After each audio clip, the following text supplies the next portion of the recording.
Please take it away. Thank you very much. Also, thank you very much for the invitation. It's a pleasure to be here. So in this talk, I have two objectives. The first is we're going to talk about a bunch of different things about what to do with trapped ion quantum computers. And they're all tied together by this concept of having a quantum computer and then using them to make some topological states and then using them for applications. Okay, so that part is going to be what are these kinds of states, how do we make them, how well does everything work, and most importantly, how exactly are they going to enable these applications that I'll show. So that's the theory-focused part of the talk, and then I have a bunch of experimental data. And the point about having a bunch of experimental data is that we're, so Quantinuum is mostly a trapped ion quantum hardware company, and we have now 2 generations of trapped ion quantum computers, and there's going to be a 3rd generation later this year. And we're always interested in ideas or proposals. Okay, so if you have an idea and you need a quantum computer to make progress on your question, on your scientific line of research, then we'd always be happy to hear about that. And the data that I'm going to show today hopefully can give you a bit of a ballpark where we are. Maybe your idea can already run today, but maybe you need to wait a generation or 2, and hopefully you can find that out during the talk and also by discussing. Okay. All right, so that's what we're going to do. If you have questions, I'm happy to merge the talk and question time, take questions anytime. Let's start with one of the applications. We're going to talk about 2 applications. The first application, we're going to spend most of the time here, is simulating fermionic lattice models. Okay, so it's one of the applications for which hopefully a quantum computer will work very well. For example, if you have a Hubbard model, a Fermi Hubbard model, and you want to do an adiabatic algorithm, maybe prepare a low temperature state, maybe measure some correlation functions, spin correlation functions, maybe you want to measure some superconducting correlation functions, time dynamics, thermalization, things like that. If you want to do that, and your quantum computer has qubits, whether that be ions or any other modality, then the first problem you need to overcome is you need to first map the qubits to, the fermions to qubits. Okay, there's many ways to do this. One of the many ways to do this is you map it to a spin model. Okay, so the spin model is native to qubits. And then that spin model is supposed to have some topological order, some kind of subspace. And the anyons of this topological order are supposed to be fermions. So with this fermionic anyons, you get the exchange statistics correct. Okay, so that's one way of doing it. Now, my claim here is, this is not very surprising that this works. My claim is much stronger. My claim is that experimentally, this way of going about getting your fermionic statistics correct is already today the most efficient way to go about things. Again, if you have qubits that you're working with. And maybe more importantly, if you want to scale this up for the future, then this is the most scalable and the most noise resilient way that I know how to do. Okay. Okay, so that's the claim. Now, 2 arguments for this claim that we're going to go through. One, the fermionic exchange statistics. What are the details of this fermionic exchange statistics and all the mappings and so forth? We're going to talk about that. The other part is general discussion about how noise affects different types of quantum circuits. Okay, so we're going to do that first. And so for that, let me introduce a concept that I like to call the standard model of gate error. Okay, so what is the standard model of gate error? So let's see, sometimes you hear people say things like, you know, if you want to solve a correct RSA with Shor's algorithm, you need maybe 10 to the minus 12 gate error. Or, I don't know, you want to do phase estimation on the Fimoco molecule, you need 10 to the minus. It doesn't matter. I don't know what the exact numbers are on the current state of the art, but these numbers exist and are taken very seriously by people who are trying to make hardware. Now, where do these numbers come from? Well, one way to write this down is going to be the most useful for our discussion here is by the following model. So you write down the observable that you're trying to measure. So that's O noisy for any kind of quantum computer that has any amount of noise. And that's without loss of generality. Let's say it's a Pauli string. And then you divide that by the O noise is the hypothetical value. That assume that that's non-zero for now. So for our purposes, this kind of ratio, which we call the signal, is going to be most useful. And then you want that signal to be of order 1. Okay, it doesn't have to be of order 1. It doesn't have to be exactly 1, but it should be of order 1. It should be not something extremely small. So how do you get that? Well, so you can, under generic experimental conditions, you bound that by the global fidelity of the state that you prepare. And that, again, you bound by, you just multiply together all the fidelities of all the operations that you're doing. Okay, so each gate fails with probability epsilon, and then you have a circuit of depth d, and then you have n operations per unit depth. So n times d is just the total number of operations, and then epsilon is the error per operation. Okay, So now n times d, of course, you know, because you designed the algorithm, you know exactly what the total number of operations is. So you just demand from the people who supply your hardware, give me epsilon equal 1 divided by nd. And that's where these numbers come from. Okay. All right, so that's the standard model of error. Now, what does the standard model have to say about some of these fermionic local Hamiltonian simulations? Before that, I need to introduce an experiment that was recently done on our most recent generation with a 56-qubit trapped ion quantum computer. So what we tried in this particular experiment is to test the following setup. So we want to simulate a model of fermions hopping on a lattice. In this case, it's a spinless fermions, square lattice, 6 by 6. And the model that we're trying to simulate has two terms. So one, there's this hopping term, the t term, just fermions hopping nearest neighbor on the lattice. And then there's interaction, nearest neighbor repulsive interaction. That's the u term. It's a very simple model, very well understood. We're not trying to do any new physics or anything like that. There's two phases in the ground state phase diagram of this model. So for u going to 0, we're just going to have a Fermi liquid. For u going to infinite, it's a charge density wave state. Okay, so, and then for u going to infinite, the system likes to order in this checkerboard pattern. So I'm not sure how well you can see that, but the fermions at half filling like to localize in this kind of checkerboard pattern if u goes to infinite. And then there's some critical point in between. Okay. All right, so now why are we using spinless fermions for this simulation? Well, to some extent, it's just the local Hilbert space for spinless fermions is 2. And so 2 to the 36 is still a large number, but you can still do it classically. And that's what we want to do. So we do everything classically. What do we do classically? We initialize the system at u infinite, so that's this checkerboard pattern. And then we do an adiabatic algorithm. Okay, so we slowly linearly ramp the parameters to get somewhere close to the critical point in this phase diagram. Okay. And then measure the energy density. So we want to get to the energy density that ideally is the energy density of the target ground state. Okay. All right, so that's the black curve. That's the noiseless result. So you start with a finite energy density, and then the more Trotter steps you do, the more time you allow for your adiabatic evolution. So the smoother the parameters are changing, and so the closer you get to the ground state energy, that is all expected. Okay. Now, what's the prediction of this standard model? Standard model, if you remember, needs epsilon, n, and d. N and d, we know the total number of gates that we're doing. And for this for this exact quantum computer that we're using here, this is extremely well benchmarked in terms of we know what epsilon is, and it's relatively stable over time. Okay, so we plug in the numbers for epsilon, n, and d, and this is what we get. Okay, so instead of getting that the energy decreases towards the ground state, we get infinite heating towards infinite temperature. So no cooling, just heating. Okay. All right, so that's the two predictions. Now the experimental data looks somewhere in between. It's curious. So 2 points. First, it's qualitatively different. There's now a new qualitative feature that isn't there before, which is this kind of non-trivial minimum. Okay, so there's these two competing effects. One is this adiabatic cooling, and then you have gate heating. And in this case, 2 Trotter steps, it turns out that's the minimum that you get before gate heating takes over. So that's the first point. Second point, maybe more important, is that the predictions from the standard model are many, many error bars away from the experimental data. So clearly the standard model is a very poor model to predict how noise affects these circuits. In the sense that it's way too pessimistic. Okay. So let's see, can we try to find a better model to explain the effect of noise on these types of simulation? Okay, so that's what we're gonna try to do next. All right, so we're gonna go back to our equation for the signal.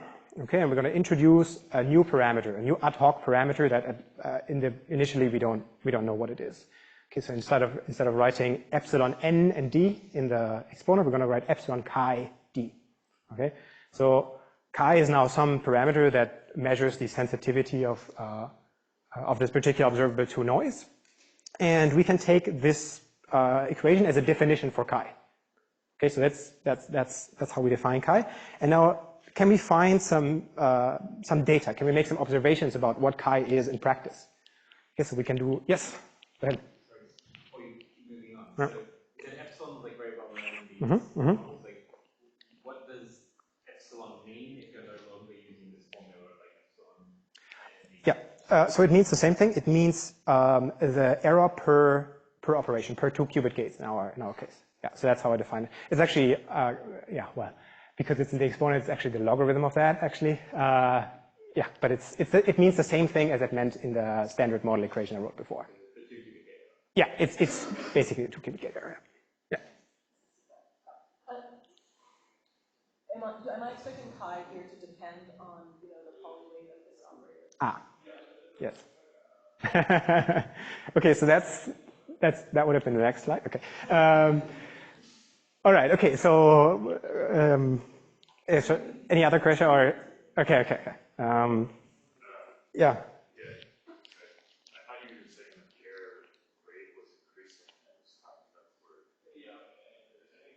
Oh, sorry. Yeah, no. Whoops. Yeah, so epsilon is constant throughout, but if you do more trotter steps, then the depth is d. The d grows. So d is just linearly related to the time, so the number of trotter steps is just linearly related to d, and then that's why you get this damping. Okay. Yes. So in the previous slide, your standard model is assuming that any single error will put the whole system to the maximal equal or maximal limit. Yes. Local trouble. Yes. The original bounds of anybody's value. Yes. Yes. So why do we expect at all today? Why is it the separation like surprising at all? Yes. Okay. So good point. So let me make 2 points. So there's of course a light cone, and we don't expect any error outside the light cone to do anything to any local observable. Now, that's not what I'm talking about. I'm assuming that the circuits are so deep that most of the circuit, like the light cone, is the whole system for most of the duration of the circuit. So, okay, and then if you make that assumption, then it's actually surprising, because if you consider random circuits, then this is actually what happens. So if you look at the even local observables in random circuits, if you have an error that is very far in the past, it is in the light cone, then all errors will ruin that local observable. So yes, up to a light cone. So you could consider n being the number of operations in the light cone. If you make that change to this formula, then this formula is actually what happens for random circuits, even if you look at observables that are local for random circuits. Yeah. No? No, I think I understand. Okay. Because I think you are basically saying many-body fidelity could be terribly small, or local observable could be still good. Yeah. That's what you're saying. Yeah, and which is not what happens for random circuits, but here it will happen. Yeah. Okay. Okay. All right. Okay. So then, in this particular reference, what we do is we measure chi in various ways. Okay. So how can you measure chi? One, you can do hardware experiments, and we do this on a bunch of different systems and compare for small system size with classical simulations. Two, you can do everything classically. So for small system sizes, you can get noisy and noiseless, and you can vary both classically, and you can get very small error bars and so forth. You can control the error model exactly as you want. So that's the second way that you can get information about chi. Third way, for certain circuits, so think like match gate circuits, free fermions, and then the noise is a particular structure, you can actually you can compute chi analytically. Okay, so there's kind of 3 ways to measure chi that we use in this paper. And then in all of these 3 ways, if what you're measuring, or if the circuit that you're doing is a local Hamiltonian simulation, trotterized with a small enough trotter step. Okay, so that's the assumption. Then you find two properties of chi. Okay, one is exactly as you're saying that chi depends on the weight of the observable that you measure. Okay, so if you measure single qubit z at the output, it's like half as noisy if you do zi, zj correlation functions, things like that. Okay.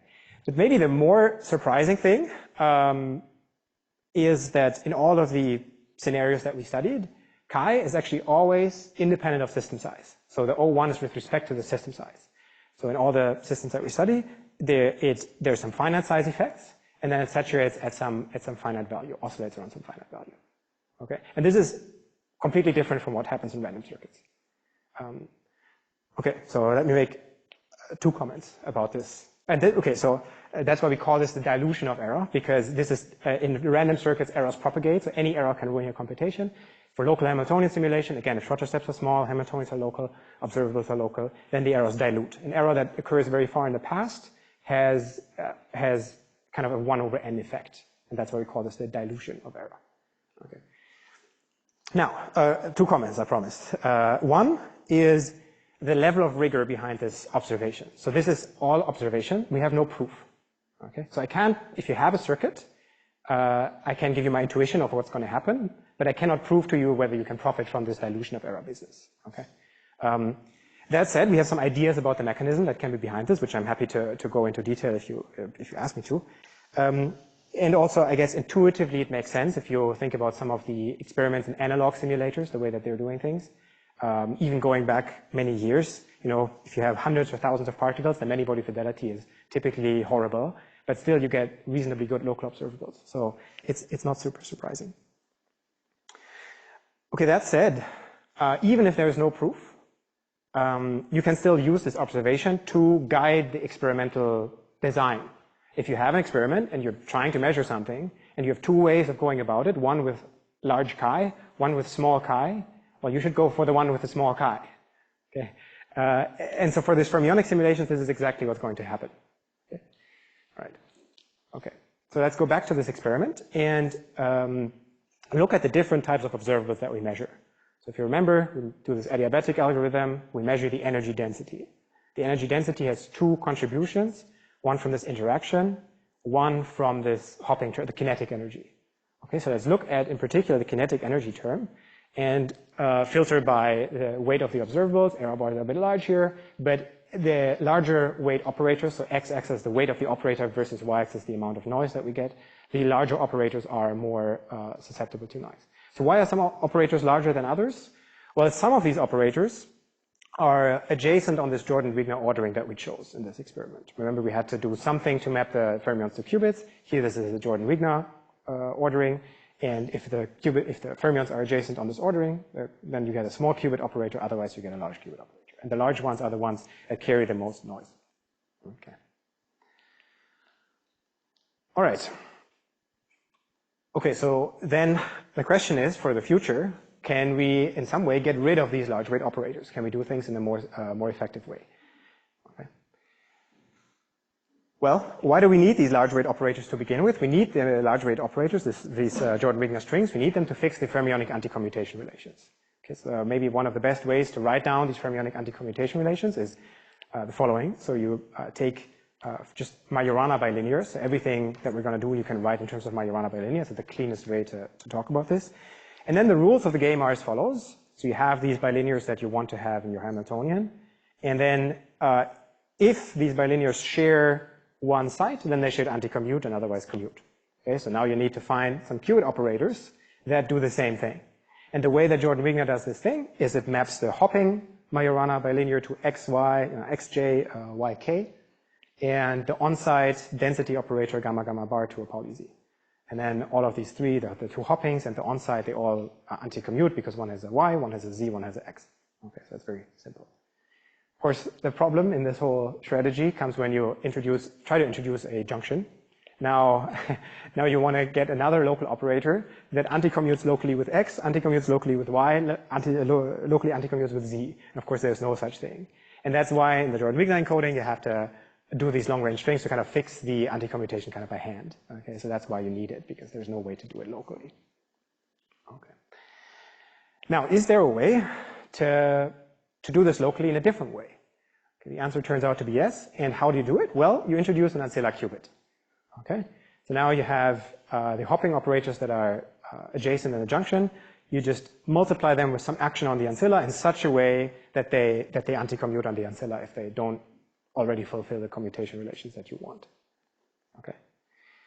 All right. Okay, so that is now called, this new way of doing the fermionic encoding is called the compact encoding. Why is it called the compact encoding? Because for local lattices, like the square lattice, for example, you do need an extensive number of ancilla, but the number of ancilla qubits is reasonably small. So that's how it looks. Now, from this dilution of error perspective on the weight of local observables, this compact encoding is amazing because the largest operator that you have in terms of qubits is a 3-body operator.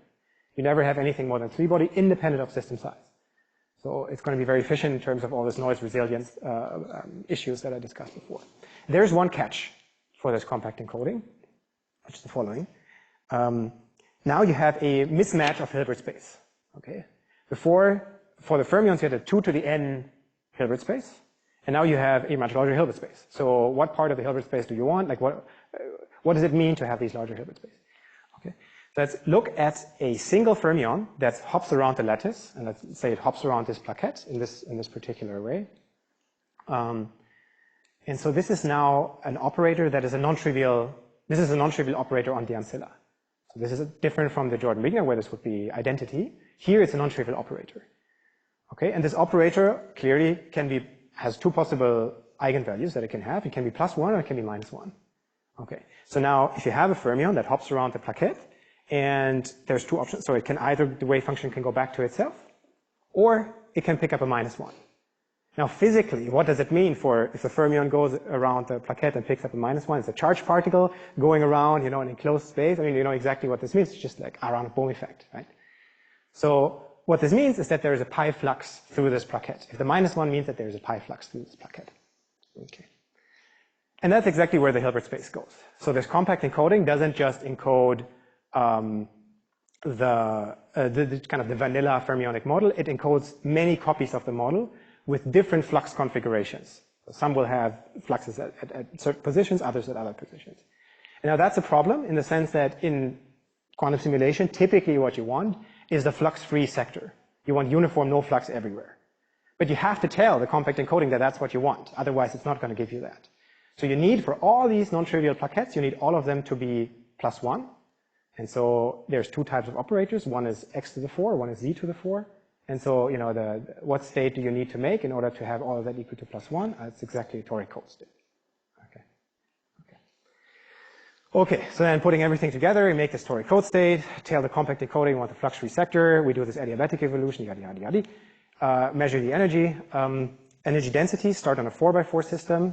There, it's a tie between the Jordan-Wigner strategy and this compact encoding strategy. It's kind of same energy density at the lowest points. And then once you increase system size, this compact encoding becomes significantly better. That's exactly what you expect from this kind of dilution of error story that I told. Okay. Oh, just outside of error bars. So the chance that like this, for example, the lowest orange point on the right-hand side is actually above the blue. It's a statistics kind of, thing. Okay. All right. Okay, so in this particular, now I want to talk about how we make the toric code and some strategy. Yeah, go ahead. So when you say it's better, does it include overhead associated with state preparation of the toric state? Yes, so this is everything together. Yeah, exactly. And that's why there's this crossover. Well, partly that's why there's this crossover. Like for a very small system, this Jordan-Wigner strategy is always going to be better. And for 1D, it's definitely always going to be better. But yeah, so you need some kind of higher system size for that. Yeah, it includes the toric code state preparation. Okay. All right, so in this particular experiment, so the data that is contained in these orange dots, there we make this toric code on these lattices just by using, just state preparation, very well known. You have a circuit of local unitaries that can prepare the toric code. Okay, so these state preparation circuits are very well known. They have been demonstrated by various different groups. So this is, I think, we're going to try to get away from this kind of unitary state preparation of the toric code for two reasons. One is, of course, for any type of topological order, if you try to do everything unitarily, you necessarily have an extensive depth. And eventually, if that's going to be a chunk of your coherence time and the physics can only start after you prepared that, that's a bad situation. You don't want to be in that situation. And then, of course, the other thing, and that's what we're going to discuss next, is if you do it in a way where you use a dynamic circuit, so you do some measure and correct kind of strategy, then the intermediate measurement outcomes that you could use for this other strategy can also help you catch some errors. So you might be able to do things in a more efficient, or let's say even more noise resilient way. And so how does this work? Well, for the toric code, I think it's very well known how this works theoretically. You just make a product state, you measure the stabilizers, and you get random outcomes, you correct.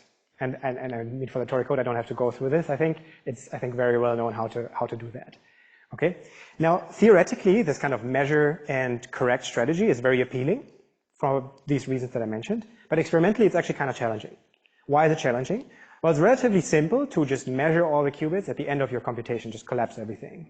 It's much more tricky to just measure a single qubit and everything else stays nice and coherent. That's what you need. Why? Well, so for our architecture, the way that we measure a qubit, ion, is we shoot a laser at the ion and wait for some kind of fluorescence event to occur.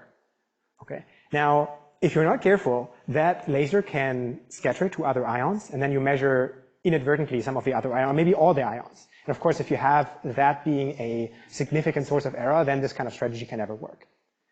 Now, in principle, the way that we solve this in our architecture is that we don't have one ion trap. We have many ion traps. You can think about it like that. And then we move ions between these ion traps. And so when we measure a qubit, we make sure that all the other ions are kind of far apart, like a millimeter apart. I mean, this is a large distance, okay? Now, in principle, this should work very well, but then, of course, let's do a kind of full stack experiment to confirm that this works. And this experiment we did a couple years ago on our smallest quantum computer with 20 qubits. And so what we did there is just make a 4x4 torus, or like actual toric code, again, measure and correct in the same way that I mentioned before, and then measure the stabilizers, and then get a fidelity, like a global fidelity. And the point about this fidelity is not the actual number. Like, the numbers have changed, and probably they're much better now. The point is that if you just multiply the gate errors, that's the number you get. So it's compatible with having none of this mid-circuit measurement crosstalk. Okay. And in fact, later there has been benchmarks that have been done on this type of architecture. You get actually on this exact machine, you get one mid-circuit crosstalk event, roughly one every 100,000 measurements. And that's, of course, needless to say that we're not doing 100,000 measurements in this type of proposal. Okay. All right. Okay. Can I go 5 minutes over time? I had some questions. Yeah. Okay. Because otherwise, okay, good. All right. Because now I want to do something slightly different. Now, with this experimental technology in place, you can do new things that we didn't anticipate. And, you know, as it sometimes happens, you have a new capability, and then smart people come along and they say, with this new capability, you can also do some other things that you didn't even think about. And that's exactly what I want to finish the talk with now. In particular, there was I think, large interest in this kind of dynamic measure feed-forward circuits around that time that we did these experiments. I think there's still today. And in particular, some of our collaborators and many other people have figured out ways to make much more interesting states with this type of strategy.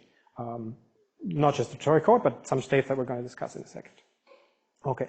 And the last application now that I want to focus on is now actually error correction. And it's making good magic states. Okay. All right. So I'm a quantum simulation person, so I care about magic states more than anything, or logical arbitrary angle rotations more than anything else. The circuits that I care about, if I write them down, they have no Clifford gates. They're all small angle arbitrary angle rotations. And so I just went and tried to find the best fidelities that currently are out there. So maybe I missed some. Apologies if that's the case. But the ones that I found are still at the point where we can't break even on these arbitrary angle rotations. It's just different from memory. It's different from Clifford gates. This seems to be a much harder problem. And of course, some of the reasons for that are clear, right? It's clear that if you have a toric code or any CSS code, or in fact anything that relies on abelian topological order, and you just do basic operations on that, then you can never get a universal gate set in a kind of native way. And so that's a problem. Okay, so now this is now exactly the application that I have in mind here, which is this preparation of these other types of topological states that I mentioned before that people have come up with can be used to make progress on this issue. And so in particular, you can make some more interesting non-abelian states for where these no-go theorems don't apply. So I want to now address the question, can we use some of these experimental capabilities to make progress on this particular question of magic state preparation from this non-abelian angle? Okay. All right. Okay, so if you want to do something non-abelian, a non-abelian error correction, then you can do kind of two things. Either you do something very non-abelian, so you think like a Fibonacci string net or something like that. And then you know exactly, I got a universal gate set just from braiding alone. It's very powerful. It's very hard to prepare and maybe even, and probably also very hard to error correct. Or you do something very simple, where you do like a very simple model that's only a little bit non-abelian and it's a little bit harder to understand how to do the gates in that, but it's easier to prepare experimentally. So I want to do the latter and do something very easy and consider probably the easiest non-abelian group, which is the symmetry group of the square. Okay, so rotations, reflections of the square. They don't commute, so it's a non-abelian group, and it's probably the simplest non-abelian group that you can think of. And that group is the D4 group. The D4 group, you make the quantum double of that, and that has non-abelian topological order. Okay, now one lattice realizations of that, maybe not the most efficient one, but easy to explain, is this particular Kagome lattice. This comes from what you do is you make 3 toric codes. This is almost just 3 toric codes, a red one, a green one, and a blue one. and you couple them with this kind of a ring of control Z gates that you act, with which you act on this kind of star term, okay? And if you turn on this coupling, this model becomes non-abelian. It's very well known for quite a while. Okay, now let me make 2 points about, maybe 3 points about this model. Okay, so you have these, it's very similar to the toric code. It still has charges and fluxes of each color. And now one of these, the fluxes in this case are now non-abelian particles, but they're still, of each color, there's still a charge and a flux. Okay, so that's very similar. And then the 2 other points are regarding the state preparation and regarding how to do the logical gates. Regarding the state preparation, again, you can import some of this technology that some of our co-authors worked out in this first reference here. Just again, measure stabilizers, get global fidelities, and then you get numbers around 70% global fidelity. Again, the numbers don't matter so much, and they would be better now. But my point about the state preparation is that it's the same ballpark as just simple toric code. So if you want to use these non-abelian resources for your error correction research, like at least the state preparation is not the problem. If you can make the toric code well, you can make this well. It's very simple. Now the other thing is how do you do actually logical gates? You can do it in 2 ways, actually, because now you have a non-abelian state. You could braid the anyons. I mean, this is exactly what you would do in a solid state implementation, probably. It turns out here we did this in this particular work, and it's not, for this particular non-abelian state, it's not very powerful. You don't get a very large gate set. So you don't want to do that. And of course, you can now go to like more rich topological orders and so forth, but that's, I think, a story for another day. So we're gonna shelve that for now. So instead, we're gonna now use the ground states of this particular model to do logical gates. Okay, so what are the ground states? Now for the toric code, the 3 toric codes, you have 4 ground states for each. So you have 4 for the blue, 4 for the green, 4 for the red. And altogether they give 64 ground states. Okay, so how many ground states does this particular model has? It has 22 ground states, and we can make all of them with similar fidelities in experiment. So these kind of pictograms just mean you start with a reference state, you make a pair of non-abelian fluxes, you braid them around the torus, annihilate, and you get a different logical sector. And by doing this, you get 22 orthogonal states. That's what the yellow means. The yellow just means that they are orthogonal up to noise, and gray just means they're all ground states up to noise. Okay, so 22 orthogonal ground states. Okay, so now we have 22 ground states, but we started with these 64, okay? So this coupling kind of got rid of 42 ground states. Oh yeah, that's right. So what happens to these 42 ground states? Well, what happens is the following. Let's try to make one of the lowest energy states in one of these 42 other sectors. Okay, so how do we do this? We do the same strategy that is shown here. You make the reference state, and then you'd make a pair of non-abelian fluxes that are red, and you braid them around the torus, annihilate. Now, then you make a pair of non-abelian green fluxes, you braid them vertically, you annihilate. Okay? Now something interesting happens, which doesn't happen for the toric code, because they are non-abelian fusion rules. So this, when you fuse the green guys, they don't actually go back to the vacuum. They go back and they leave behind a anion. Okay? They leave behind, in this particular case, a blue charge anion. Okay, so now you have a single non-abelian, a single anion on the torus. And of course, this cannot happen in the toric code. Okay, so why is this useful? Well, this is actually something that we didn't appreciate at the time, but you can now use this fact to actually do more interesting and more like rich logic than you would be able in the toric codes. And that's actually been figured out by Margarita and her collaborators in the reference I'm going to show here in a second. Okay, so how does this allow you to get richer logic? Well, I think it's kind of nice and elegant. It might experimentally actually work. So the way that it works is the following. So if you think, what is the logical operator that only turns on if both qubits are in the one state? So the green vertical is a qubit, the red horizontal is a qubit. It's kind of it's a qubit, and this blue only turns on if both of them are turned on. Well, it's a controlled Z gate, right? Controlled Z gate only turns on if both are in the one state. And so in fact, you can actually write simplifying slightly here, but you can write an equality like this, where the parity of the blue charges in this case is equal to the logical control Z on these logical qubits, right? The red and the green are logical qubits. Okay. So why is this useful? Well, if you're able to measure with high fidelity the parity of the blue charges, then you're able to measure with high fidelity a logical CZ, control Z. Now, why is that good? Well, a logical CZ is a Clifford gate, If you're able to measure a Clifford logical, you get something non-Clifford. Okay, like there's, for example, proposals where you measure the Hadamard, you measure the Hadamard eigenbasis, you get a magic state. Here the same thing happens. You measure in this control Z eigenbasis, you get a magic state. Okay. All right. Okay. So I have like maybe preliminary data on that, but maybe that's a story for another day that we can discuss. I mean, there's many more things that we need to figure out. Error correction, all these things is much more interesting and much more rich and so forth. But I think for now, let's close. Maybe I show you or I acknowledge my co-authors on some of this work, show you our fancy traps. And yeah, well, happy to take more questions. And thank you.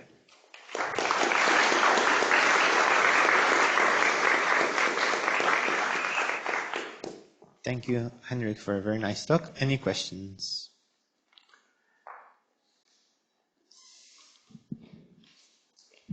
Thank you for amazing talk. So you had this plot about the fidelity for the Z-phase gate and what was it? X-axis was a magic state. Yeah. This one. This one, yeah. That's right. So those dots are the experimental or yes. the so theory? These are some experiments that I found. Okay, so I should disclaimer. I'm not, I didn't work on any of these experiments. So okay, but as far as from what I can tell from these references, this is so all these references are trying to make a magic state.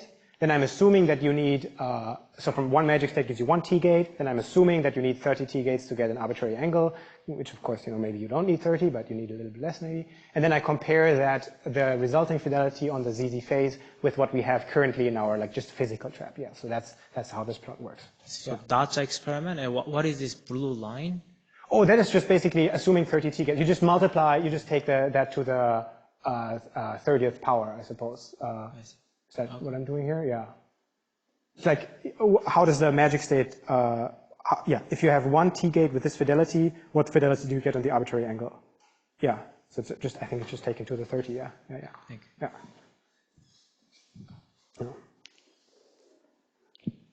So if you use this way to prepare magic states, presumably I have to worry a lot about your measurement error for your blue charges, which you're, yes. Right? Do you have any sort of comments on how that is controlled, or? Yeah, right. Exactly. You need to measure. Okay, yeah. If you want to do this kind of parity measurement, you need to do it very well. Exactly. Yeah, that is a bit tricky. Agree, because you're now measuring something. Yeah, for example, if you would measure the star operator, and now it's not just a Pauli measurement. Like you would have to measure like a CZ, right? And then you're kind of back into difficult territories. There are some ways to get around that, but yeah, okay, well, okay, let me just be clear. Right now, I have no data to show that this strategy is actually better than these, okay? And this might be one of the reasons. Can I pitch in on this question? Yeah, go ahead. This can be made fault tolerant by repeating the measurement for order distance amount of time and then doing error correction. This works.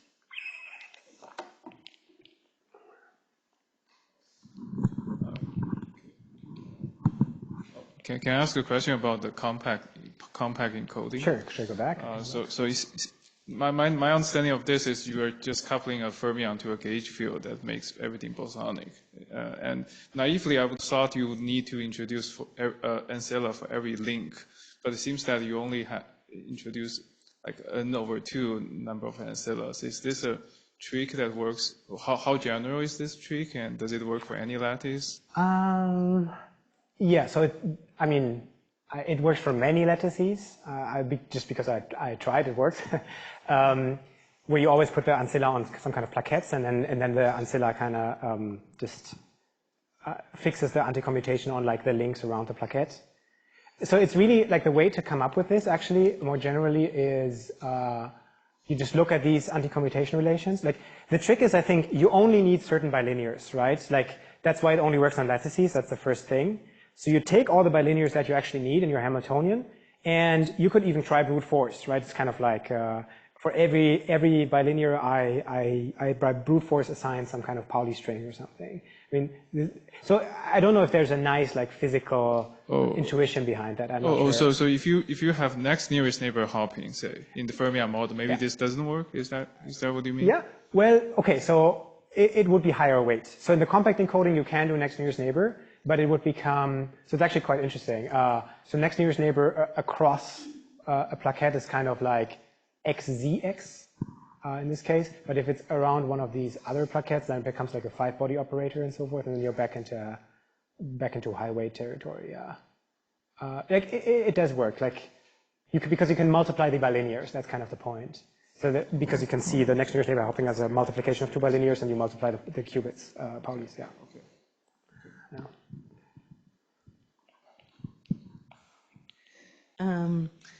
About the dilution comments that you made in the beginning. So you said there's no proof, but do you have a conjecture that you believe is true, which is formal? Like, I can tell you some ideas maybe. I'm not sure how formal they. So the one is so one is in a Schrödinger picture, one's a Heisenberg picture, and they're kind of separate. The Schrödinger picture explanation is maybe the simplest, which is basically just argue with energy conservation. Because, so let's assume you start with a state with energy E, energy density E, and you just do time-independent, just thermalizing evolution. Then every error that occurs just injects an intensive amount of energy, right? I mean, I think for local Hamiltonian, you flip one spin, it's an intensive amount of energy. You can't do an extensive amount of energy. I think that is reasonable. And then if you have eigenstate thermalization hypothesis, this tells you that the local observables in thermodynamic limit, et cetera, only depend on the energy density. If you're sitting at this energy density, this is the local observable expectation value that you're getting. But because single errors don't change the energy density, they don't change the energy density because they're intensive. That's why single errors cannot change the local observables. So that's maybe one way to see it. Does that make sense? so the conjecture would be that for wherever the ETH hypothesis holds, then this should hold? So that would be nice and satisfying. But then we do actually have some data on just like free fermion integrable models, and there it also holds. And so it's a little bit maybe unsatisfying. It holds in places where it shouldn't, just based on this argument. And we even have some results or observations on time-dependent dynamics where this argument also, you can't argue with energy conservation. So yeah, I mean, if you have ETH, you're thermalizing, and that's the actual dynamics, you are doing thermalizing dynamics, then I think one might be able with assumptions to prove it, but it holds in more general cases seemingly. So maybe just one more comment about this Heisenberg picture evolution. Well,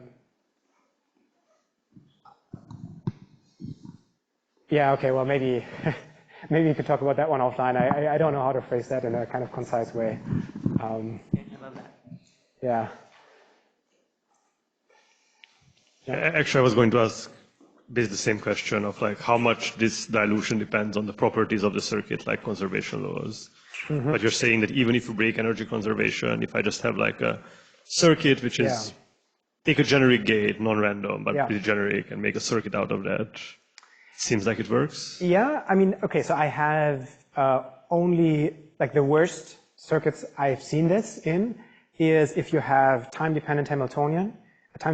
That's neither super fast or nor adiabatic, so it's somewhere in the middle. Like I really try to make it like not in a limit or something. Then I do see it, just you to kind of take an Ising model and 2D, not integral, and then you kind of change it on you introduce terms on a kind of medium time scale, and then it seems to also work. So yeah, what I've not tried is anything random though.